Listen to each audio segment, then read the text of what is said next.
Bonjour, Michel Chesla, je suis agent immobilier à Limoges. Je suis agent immobilier depuis maintenant un peu plus de 28 ans et j'ai fait le choix depuis maintenant 2 ans d'être en réseau mandataire. Moi je me déplace chez mes clients, soit vendeurs, soit acheteurs de maisons.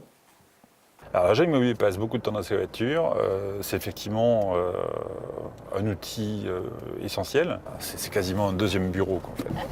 Alors immeuble, oui, j'ai des clients qui cherchent des immeubles de rapport, effectivement. Bon, là j'en ai un juste là, ici, là. Celui-là où il y a le casse-dalle. Avant de me former à l'NBS, j'avais un travail, on va dire, peut-être un peu plus mécanique. C'est-à-dire que j'amenais des gens dans une maison en leur disant, ben voilà, la maison, elle est super, il y a une cave, ça fait telle dimension. Là, je m'intéresse beaucoup plus à l'histoire des gens. Aujourd'hui, un rendez-vous pour moi, un rendez-vous pour faire un mandat pour vendre une maison dure 2 heures. Pour donner une ordre d'idée, auparavant c'était 1 heure.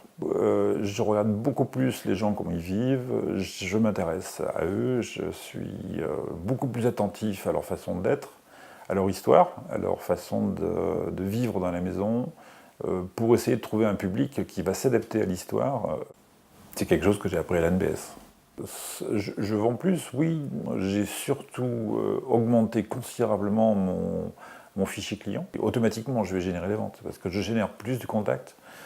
Avec le temps qui vient, je vais générer beaucoup plus de ventes, oui, bien entendu. Il n'y a qu'une seule terrasse devant et il y a une chambre à eau qui a une terrasse. J'ai beaucoup de gens qui me disent que je suis un agent immobilier, mais pas comme les autres. Voilà, c'est certainement là la différence NBS. Voilà, je rentre dans l'intime.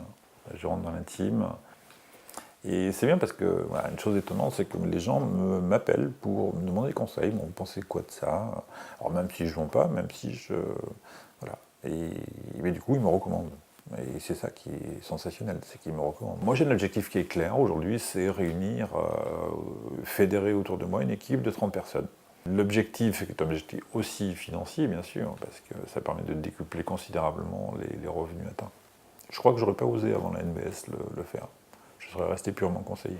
J'ai réellement changé. En fait. J'ai vraiment un changement dans mon quotidien qui est considérable. Il faut vraiment que des professionnels, quel que soit leur domaine d'activité, même s'ils ne sont pas dans la vente, de travailler pour pouvoir se financer la NBS. Une année comme ça, c'est une année fantastique. La formation est super intéressante. On a beaucoup de matières, mais non, moi je le conseille à toutes les personnes, qu'ils soient vendeurs, pas vendeurs, parce que de toute façon, on a toujours une relation humaine, on a toujours une relation à l'autre qui peut s'apparenter à de la vente. On vend toujours ses idées, on vend toujours le projet que l'on veut faire, et puis on achète aussi le projet des autres.